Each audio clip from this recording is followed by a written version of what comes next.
नमस्कार साथियों, हमारे YouTube चैनल पर आपका स्वागत है। आज हम अभी आपके लिए फिर से जो है पॉलिटिकल साइंस राजनीति विज्ञान कक्षा 11वीं वार्षिक परीक्षा इसका सॉल्यूशन जो है लेके आए हैं। तो आज हम इसमें देख लेते हैं। सबसे पहला जो क्वेश्चन है हमारा, सही विकल्प चुनिए। तो पहला जो क्वेश्चन है इसमें सही विकल्प में भारतीय संविधान सभा की प्रथम बैठक कब हुई थी? तो भारतीय संविधान सभा की प्रथम बैठक हुई थी 9 दिसंबर 1946 को। दूसरा प्रश्न है, भारतीय संसद में कितने सदन होते हैं? तो भारतीय संसद में 2 सदन होते हैं। भारत का सर्वोच्च न्यायालय कहाँ स्थित है? तो भारत का सर्वोच्च न्यायालय नई दिल्ली में स्थित है। शांति को बढ़ावा देने वाला तत्व कौन सा है? शांति को बढ़ावा देने वाला तत्व कौन सा है? तो इसका है सही विकल्प है परस्पर सहयोग। विकास से तात्पर्य है, तो विकास से तात्पर्य है समानता। उसके बाद में अगला जो प्रश्न है, प्रश्न क्रमांक 2, जिसमें कि सही विकल्प चुनकर रिक्त स्थानों की पूर्ति करना है। तो इसमें संविधान का उद्देश्य प्रस्ताव ने प्रस्तुत किया था। किसने प्रस्तुत किया था? पंडित जवाहरलाल नेहरू ने। भारत में मताधिकार की न्यूनतम आयु कितनी है? 18 वर्ष। व्यक्ति पर बाहरी प्रतिबंधों का अभाव ही सही उत्तर है इसका स्वतंत्रता है। मानव अधिकार दिवस प्रतिवर्ष को मनाया जाता है। तो मानव अधिकार दिवस साथियों 10 दिसंबर को मनाया जाता है। विकास की एक प्रमुख चुनौती है। विकास की एक प्रमुख चुनौती है, तो क्या है?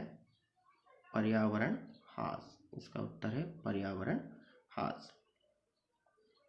अगला प्रश्न है हमारा साथियों, निम्नलिखित कथनों में सत्य असत्य लिखिए। सत्य और असत्य हमको लिखना है। तो पहला है, अधिकारों के बिना ही हम बेहतर जीवन को जी सकते हैं। तो ये कैसा है साथियों? पहला वाला हमारा कैसा है? असत्य है। भारत का संविधान 26 जनवरी 1950 को लागू हुआ था। बिल्कुल सही बात है ये। महात्मा गांधी को अहिंसा का पुजारी कहा जाता है। ये भी बिल्कुल सही बात है। दल विदोल विरोधी कानून 52वें संविधान संशोधन से संबंधित है। ये वाला जो है जो बात कही गई है ये भी सत्य है। आतंकवाद शांति के मार्ग में प्रमुख बाधा है। तो बिल्कुल सही है, आतंकवाद जो है शांति के मार्ग में प्रमुख बाधा है। अगला प्रश्न हम देख लेते हैं साथियों, एक शब्द एक वाक्य में आंसर देना है। तो सबसे पहला है, शांति का आशय स्पष्ट कीजिए। तो शांति का आशय है साथियों, मन जिस पर स्थिर हो जाता है या मन जब स्थिर हो जाता है तो उस अवस्था को क्या कहते हैं? शांति कहते हैं। तो उत्तर आप चाहें तो लिख सकते हैं, मन जब स्थिर हो जाता है तो उस अवस्था को शांति कहते हैं। समानता का अर्थ है, समानता का क्या अर्थ है साथियों? प्रत्येक व्यक्ति को विकास के लिए समान अवसर प्राप्त हो। समानता का अर्थ है प्रत्येक व्यक्ति को विकास के लिए समान अवसर प्राप्त हो। तीसरा जो प्रश्न है हमारा, भारत का संविधान कब पारित किया गया था?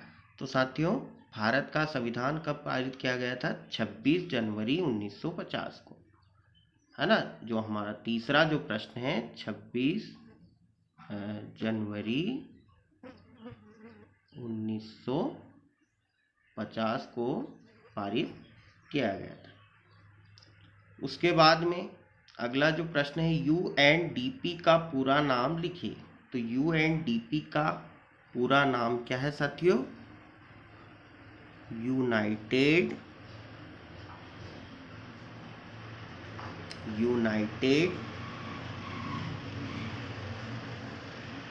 Nations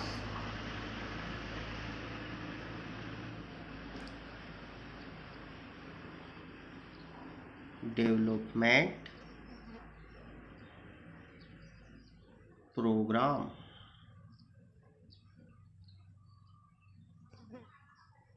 United Nations Development programme.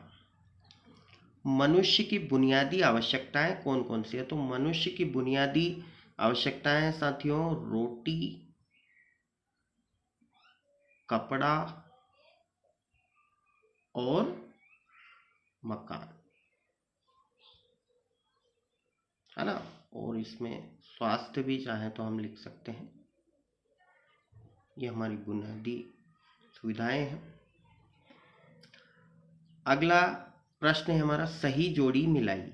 तो सही जोड़ी में पहला है हमारा महात्मा गांधी। तो महात्मा गांधी ने जो है हिंद स्वराज की स्थापना की थी, तो इसका हो जाएगा द वाला ऑप्शन। भारतीय संविधान, तो भारतीय संविधान कैसा? उदारवादी है हमारा भारतीय संविधान। कैसा साथियों? उदारवादी। विकासशील देश, अब विकासशील देश कौन सा होता है? जहाँ पर शिक्षा व चिकित्सा सुविधाओं में थोड़ी कमी रहती है, वो उसको हम विकासशील देश कहते हैं। प्लेटो, प्लेटो क्या है साथियों? The Republic. उसका उत्तर हो जाएगा द रिपब्लिक। राज्य के नीति निर्देशक तत्व, तो राज्य के नीति निर्देशक तत्व साथियों इसका हो जाएगा आयरलैंड। तो ये था साथियों हमारे जो ऑब्जेक्टिव क्वेश्चन थे राजनीति शास्त्र के, राजनीति विज्ञान के कक्षा 11th के, उसके उत्तर। और ऐसे ही मैं आपके लिए सभी प्रश्न पत्रों के उत्तर लेकर आता रहूँगा। आप हमारे चैनल को सब्सक्राइब करें और ज़्यादा से ज़्यादा इसको शेयर करें, इसको लाइक करें, ताकि आपको प्रश्नों के सही आंसर जो है मिल सके। बहुत बहुत धन्यवाद।